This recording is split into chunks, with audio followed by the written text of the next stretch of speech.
श्री स्वामी समर्थ मराठी गोष्टी बोधकथा ह्या चॅनलमध्ये तुमचं मनपूर्वक स्वागत।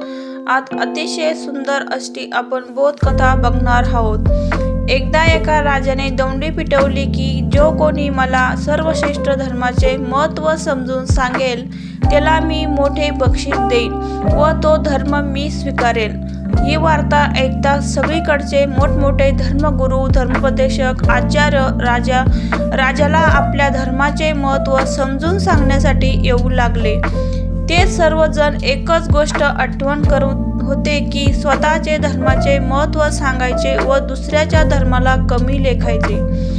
दुसऱ्याची धर्माची निंदाली करत होते। यातून एकच झालं की राजाला काहीच कळना की कोणता धर्म आपण स्वीकारावा व कोणता नाही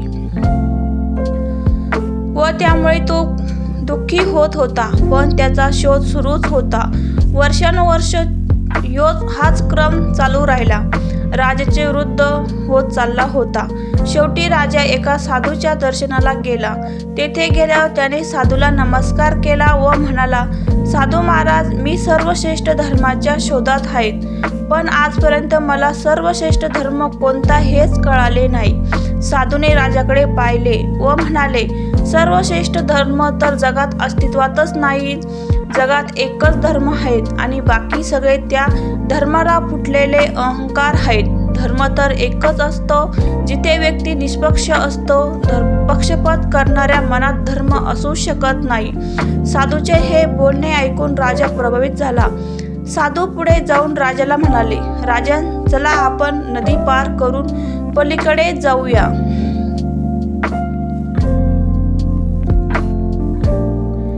नदीतीवर होत पोहोचले। त्यांनी तिथे अनेक सुंदर नाव बघितली। साधू राजाला म्हणाले, राजे, चला आपण एक सर्वश्रेष्ठ नावेतून तिकडे जाऊया। प्रत्येक नावेपाशी जाता साधू त्या बद्दल काही ना काही चूक दाखवत असे। असं ते पुढे जात असत। असं करता करता दुपार झाली। राजाला भूक लागली व त्रासही झाला। राजा साधूला म्हणाले, महाराज, आपल्याला नावेतून फक्त पलीकडे जायचे आहे। इतकी छोटी नदी आहे की पाहून सुद्धा आपण पलीकड पोहोचून जाऊ। त्याची इतकं चर्चा कशाला? साधू राजाकडे पाहिले व म्हणाले, राजन, हेच तर मला तुम्हाला सांगायचे आहेत। धर्माला नावही नाही। धर्म आपल्याला स्वतःला पाहून पार करायचा असतो।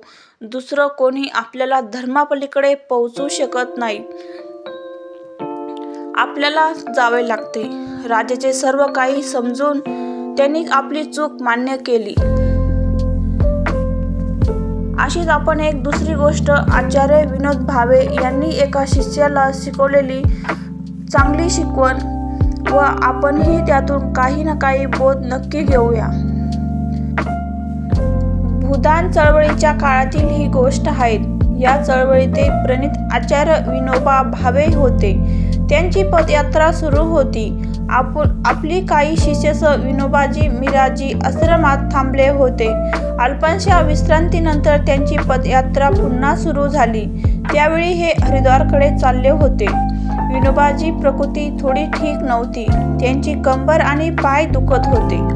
त्यामुळे ते खुर्चीत बसून नेण्यात येत होते। मध्ये मध्ये खुर्चीत उतरून पायी चालायचे। तेव्हा एक शिष्य त्यांच्याजवळ येऊन म्हणाला, बाबा, मला खूप राग येतो, मी काय करावे? विनोबाजी म्हणाले, मी लहान असताना मलाही खूप राग यायचा। मग मी माझ्याजवळ मिसरी असायची, ती मी तोंडात ठेवायचो, परंतु कधी कधी तीही माझ्याकडे नसायची।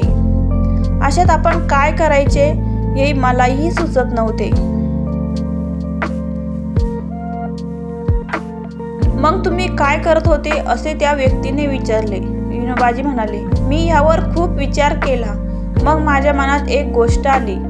जेव्हा आपण मनाविरुद्ध एखादी गोष्ट आपल्या मनात आली तर आपण त्या मनाविरुद्ध गोष्ट घडली तर लगेच नाराज होतो, पण त्या क्षणात आपण ती गोष्ट टाळली तर आपण रागावर विजय मिळवू शकतो। आनंद आणि नाराजगी यावर आपण तेव्हाच प्रकट करतो की पहिल्या क्षणात आपल्यावर वरचढ ठरून पाहते. तो क्षण टाळणे कठीण आहे, पण मनात करून तो टाळता येतो. मी यावर खूप मनन केलं. यामुळे जीवनात कितीही मोठी आपत्ती आली तरी मी माझ्यावर संयम ठेवू शकतो. तात्पर्य: आपण विचारपूर्वक उचललेलं पाऊल आयुष्यात कधीही योग्य दिशा दाखवतो. तर आपण कधीही पण कोणतीही गोष्ट करायची असली तर आधी मनपूर्वक आपण त्याच्यावर विचार करावा व मग ती गोष्ट करावी. आपण त्या गोष्टीवर जास्त विचार करून पाऊल उचलले तर आपली कधीही तो निर्णय चुकीचा ठरणार नाही. श्री स्वामी समर्थ. श्री स्वामी समर्थ. नमस्कार. मराठी गोष्ट ह्या चॅनलमध्ये तुमचं मनपूर्वक स्वागत. नेहमी चांगले विचार करा, चांगले वागा, म्हणजे तुम्हालाही तुमच्या कर्माचे चांगले फळ मिळेल. आयुष्य हे एक चक्र आहे. तुम्ही जे वागाल तेच तुम्हाला परत मिळेल. म्हणून तुम्ही चांगले करा, कर्म करा, तुम्हाला चांगल्या गोष्टी परत मिळतील. चांगले विचार करा, चांगल्या गोष्टी बोला, इतरांसाठी देखील चांगलं बोला, कारण सर्व काही तुम्हाला परत मिळेल हे लक्षात ठेवा. वेळेची वाट पहा, कारण प्रत्येक कर्माचा मोबदला हा इथेच ह्याच जन्मात मिळणार आहे हे नक्की. चांगले कर्म केले, बाकी काही असो किंवा नसो, रात्री नक्की चांगली झोप लागते. जे लोक दुसऱ्यावर वाईट वेळ आणण्यात त्यांची चांगली वेळ कधीच येत नाही आणि यालाच कर्म असे म्हणतात. धर्मापेक्षा कर्म महत्त्वाचे आहेत. हे माणूस आपोआप नरम होतो, अन्यथा बोललेल्या वर्मावर बसते. कोणालाही सूट उगवण्याचा विचार करत बसू नका. आपला वेळ अजिबात घालवू नका, कारण कर्माचे काम कर्म करणार आहेत.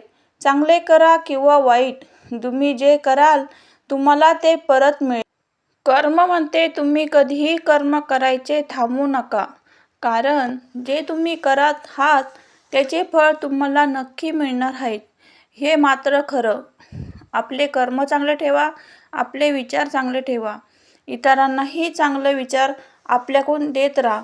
आपल्या जीवनात चांगल्या गोष्टी आत्मसात करत राहा. अशाच नवीन नवीन गोष्टी ऐकत राहा. श्री स्वामी समर्थ. जय जय स्वामी समर्थ.